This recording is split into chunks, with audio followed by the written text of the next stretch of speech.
মেয়েরা বাবার বাড়িতে, শ্বশুর বাড়িতে, সব বাড়িতেই অবহেলিত। হ্যালো ভিউয়ার্স, আসসালামু আলাইকুম।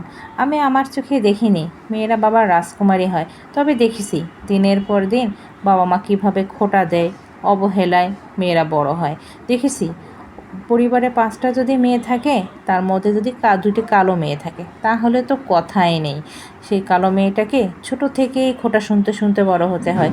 ছোট থেকেই তার মনটা ভেঙে যায়। শুধু বাবা মায়ে না, প্রতিবেশী, আত্মীয় স্বজন, সঙ্গে নিজের ভাই বোনেরাও তাকে খোঁটা দিয়ে কথা বলে কালোর জন্য।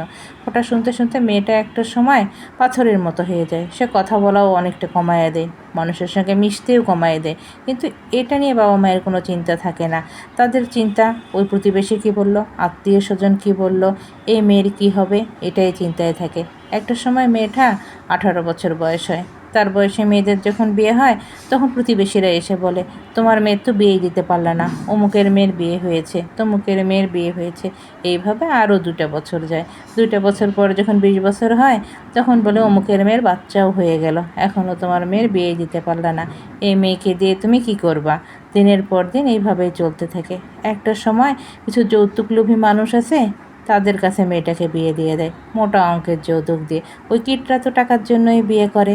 টাকা নিয়ে বিয়ে করার কিছুদিন পরে বলে কি, তোকে আমার আর ভালো লাগে না, তোকে আমি বিয়ে করেছি তোর বাবার টাকার জন্য।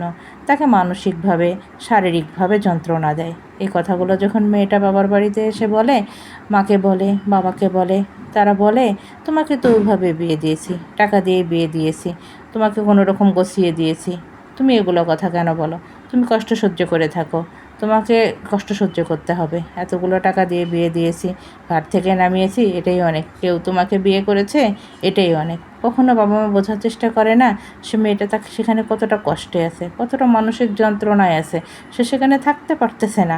তারপরে বাবা মা তাদেরকে কোণঠাসা করে রেখে দেয়, কিন্তু তারা তাদেরকে, মেয়েটাকে কখনো সাপোর্ট করে না।